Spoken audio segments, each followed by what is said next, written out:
with a global outreach and create a global citizenship. She is the socialite turned inmate, a former girlfriend of paedophile Jeffrey Epstein. And use all the profits to go back in to pay for things that governments have a hard time paying for. A close confidant of Prince Andrew.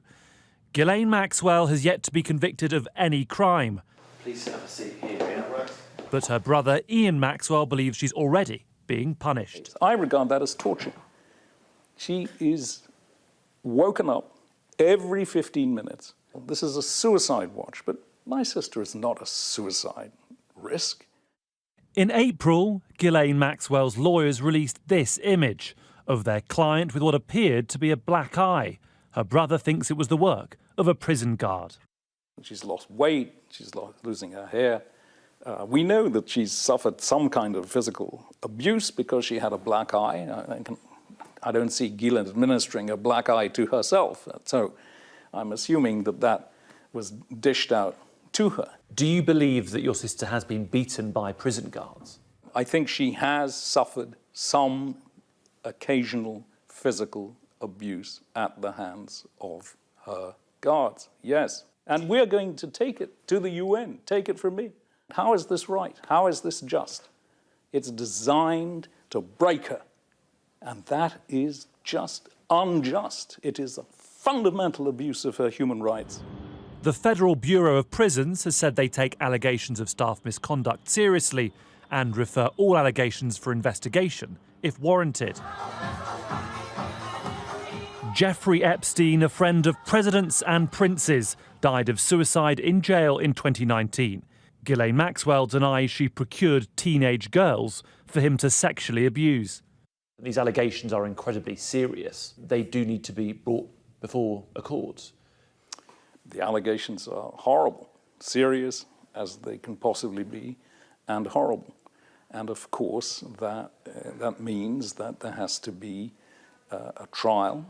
But at the moment, in the court of public opinion, since we are not in a trial, it's going to start in a month's time, it seems to me that Ghislaine has already been convicted.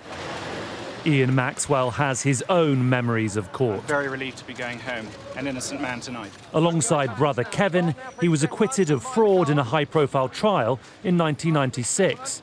My whole life was on stop. I couldn't travel, passport was taken, but I was free. You know, I could go about my business. And that's the big, big difference between my brother and I and Ghislaine. Jill Greenfield represents some of Jeffrey Epstein's alleged victims. She has confidence in the US judicial system. The truth will out.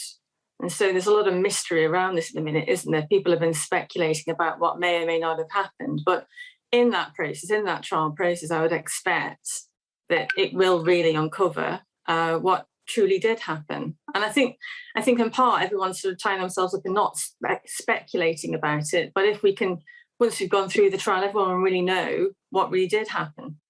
What is your message to our viewers who may have read, seen, listened to a lot of stories about your sister? Imagine if it was your sister or your mother or your daughter, banged up, 500 days close. What would you feel about it? You would defend her. You love her. You trust her. So, given that, isn't she entitled to the presumption of innocence? Isn't she entitled to a fair trial? Do you think you'll ever see her free again? I certainly hope so. I'm counting on it. With the trial expected to last more than a month, Ghislaine Maxwell is likely to spend Christmas and her 60th birthday in jail. If convicted, that stay will be far longer. Joe Pike, Sky News.